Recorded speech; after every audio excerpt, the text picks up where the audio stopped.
Investing in the stock market can seem like a crazy prospect for a generation of young adults that have 2 cents in their pocket and a $100,000 student loan for a degree that they don't use.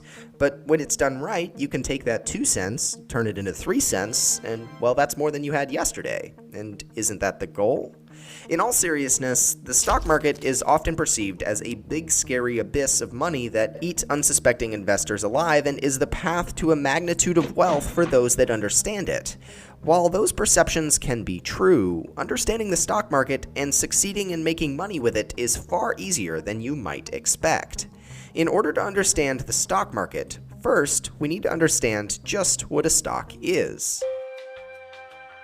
A stock, otherwise known as a share, is a financial token or instrument that signifies ownership of a company in some proportion. Basically, if Amazon had 1,000 shares and you bought 1 share, you would own 1/1000th of Amazon.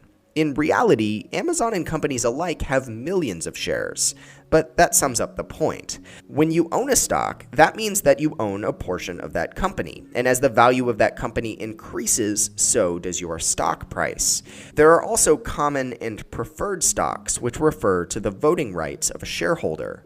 Common shares have voting rights, and preferred shares don't. When you have voting rights, you can vote on things like board elections, mergers, and other financial decisions.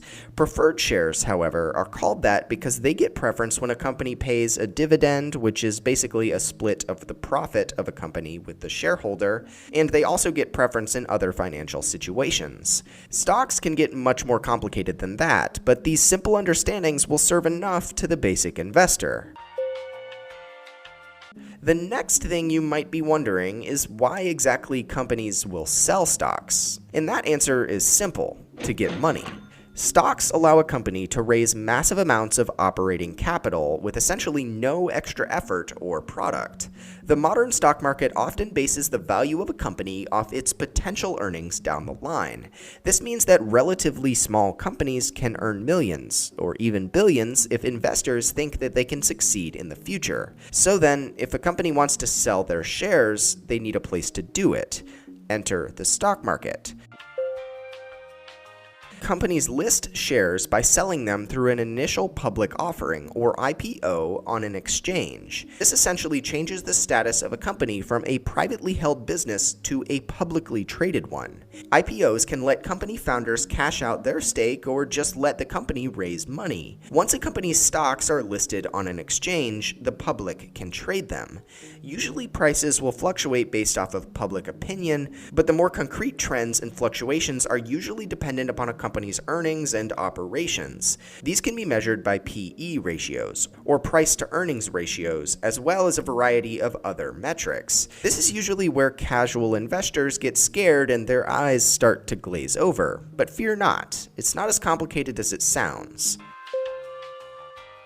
Next, we need to understand how and why a share price fluctuates. The stock market is composed of millions of investors and individual traders who all feel different ways about a company. They all make independent choices, and the net of those choices result in the positive or negative movement of a stock. If more people buy, then the price has to climb. If everyone wants out of a company, then the price falls due to lack in purchasing demand. An example might be this. Say you post something on Craigslist for $100. After posting, you get 100 emails saying they'll come to purchase your item all cash right now. Most people at this point might start thinking that they priced their item too low and thus raise the price until, in theory, it reaches the most that the one single last buyer will pay for it. Conversely, if you receive no offers, you'll likely keep dropping the price until someone bites. This is similar to how the stock market moves, except that the price rise and drop isn't done consciously, rather by millions of transactions every second, supply and demand. Which brings us to that topic. For every stock purchase or sale, there has to be a buyer and a seller. If there are more buyers, then the price will go up. If there are more sellers, the price will go down. Traders often might talk about the bid-ask spread, which basically means the difference between the bid, or what someone is willing to pay to buy a share, and the ask, or what someone is willing to sell a share for. Supply and demand is fairly simple to understand at the end of the day. If more people want something, that thing, in this case a stock, will be more expensive. At the start of stock markets, matching buyers to sellers was done manually on a trading floor. Now it's mostly done automatically by trading systems. This allows the market to move much faster and creates the breakneck pace that any casual onlooker notices when watching the stock market. Now, you might be wondering, well, I don't have time to understand this, and why should I even invest anyway when I can earn 2 to 3% just keeping it in a bank on a high side? Well, the answer is pretty simple. If you do it right, you can make a lot of money. Using a common example that you might have heard, if you bought $1,000 of Amazon stock back in 1997, you'd have roughly $1.5 million today. Now, that's a long investment timeline, but I think most people would agree that the purchase would be worth it. Other companies often provide return rates like 30 to 70% each year, which is still going to build you a lot of wealth compared to that 2 to 3% each year kept in a bank account. In essence, as long as you're able to make more than 3% in the stock market, you're doing better with your money than just keeping it in the bank. Now that we understand the stock market to be a real-time marketplace where you can purchase a part of companies you think will succeed, the next step is to figure out how. The first thing you'll need is a trading account. You can start one with common providers like E-Trade or other major banking institutions, but you can also use free trading services like Robinhood. Common trading services will charge fees for every trade you make, but new tech companies like Robinhood have made everything completely free. That means you can invest all of your money in a company and not worry about paying fees to the brokerage. We have a link below to start a Robinhood account where you can get a free stock to download that if you'd like. Once you have an account in any trading service, you have to decide what companies or multiple companies' stock to purchase, which is arguably the hard part.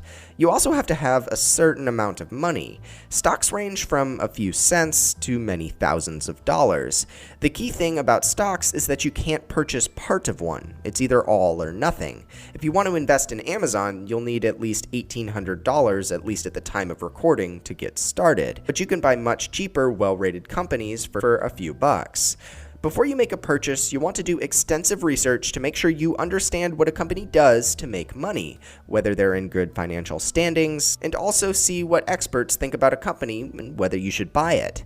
At the end of the day, you do have to assume some risk, so it's important you only invest money you're capable of surviving without, at least for a little while, or until a certain stock comes back up if it does fall on harsh times. In this video, we've covered the basics of the stock market, how it functions, and ways to get started with it. We didn't cover much of the technical analysis that goes into evaluating a company, much of the terminology around stock trading, or even ways to trade without actually having the money you're purchasing stocks with, called margin. And that's okay. For the beginning investor, the best way to learn the stock market and to get involved is to take a few bucks you're okay with losing and getting your hands dirty and invest wisely.